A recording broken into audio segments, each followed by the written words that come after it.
The rise of a warrior queen. Queen Amina was a fierce and strategic queen who ruled over the city-state of Zazzau, present-day Zaria, in the 16th century. Known for her military prowess and ambitious campaigns, she expanded her kingdom, establishing trade routes and fortifying cities across West Africa. Queen Amina was born into the royal family of Zazzau, one of the 7 original Hausa city-states in what is now northern Nigeria. Her father, King Nikita, was a formidable ruler, and her mother, Queen Bakwa Turunku, was a strong and influential figure. From a young age, Amina showed signs of greatness. She was not only beautiful but also intelligent and brave.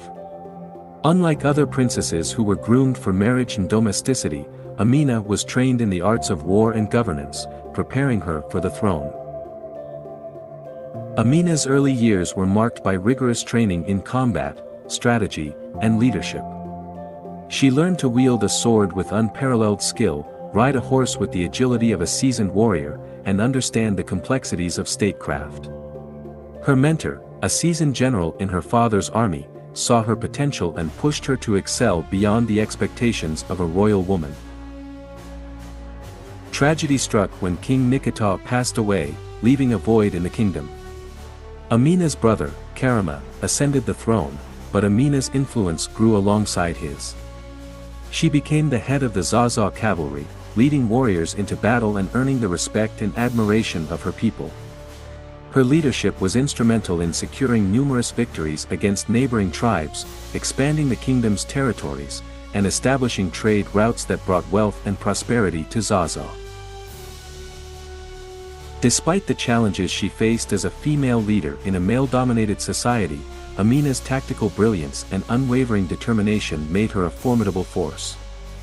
She was not content with merely defending her kingdom, she sought to expand it, believing that a strong and united Zazzau could become a dominant power in West Africa. Queen Amina's military campaigns were legendary. She led her army on extensive expeditions, conquering territories as far as Nup and Kwarafa. Her strategic prowess was evident in the way she managed her conquests. Instead of merely subjugating her enemies, she established alliances through diplomacy and intermarriages, ensuring long-lasting peace and cooperation. Amina's army was a well-disciplined and efficient fighting force. She personally trained her soldiers, instilling in them a sense of loyalty and fearlessness. Her reputation as a warrior queen spread far and wide, and many tribes chose to ally with her rather than face her in battle. Under her rule, Zazzau became a powerful empire, renowned for its wealth, military strength, and cultural richness. One of Amina's most enduring legacies was the construction of fortified walls around her cities, known as Amina's Walls. These walls were built to protect her people from external threats and to ensure the stability and security of her growing empire. The walls, some of which still stand today, were a testament to her strategic foresight and commitment to the welfare of her subjects. These fortifications not only served a defensive purpose but also symbolized the strength and unity of the Zazzau kingdom. They facilitated the safe passage of goods and people, bolstering trade and economic growth. Amina's walls became a model for other African kingdoms, showcasing the importance of infrastructure in building a resilient and prosperous state. Queen Amina's prowess on the battlefield was legendary. She was often seen at the forefront of her army, leading her warriors with a fierce determination. Her signature weapon was a scimitar, which she wielded with unmatched skill. The tales of her battles were recounted by griots, traditional storytellers, who spoke of her bravery and tactical genius. One of the most famous battles was against the Nup, a powerful neighboring kingdom. Amina led her troops in a daring night raid, using her knowledge of the terrain to outmaneuver the enemy. The battle was fierce, with clashes of steel and cries of war echoing through the night. In the end, Amina's forces emerged victorious, further solidifying her reputation as an invincible warrior. Queen Amina's legacy extended beyond her military achievements.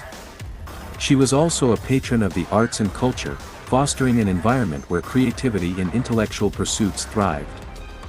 Under her reign, Zazzau became a cultural hub, attracting scholars, artists, and traders from across the region. The city-state flourished, with bustling markets, grand palaces, and vibrant cultural festivals. Amina's influence was felt far and wide, and her story became an inspiration for generations of women and men alike. She was a symbol of strength, resilience, and the power of a visionary leader. Her legacy was immortalized in songs, poems, and oral traditions, ensuring that her story would be remembered for centuries to come. In her later years, Queen Amina continued to rule with wisdom and grace. She focused on consolidating her empire, ensuring that the gains she had made were sustained for future generations. As she grew older, she reflected on her journey, the battles fought, and the lives touched by her leadership. Though she faced many challenges and adversaries, Amina's legacy remained untarnished. She passed away peacefully, leaving behind a kingdom that was stronger and more united than ever before. Her death marked the end of an era, but her spirit lived on, in the hearts and minds of her people.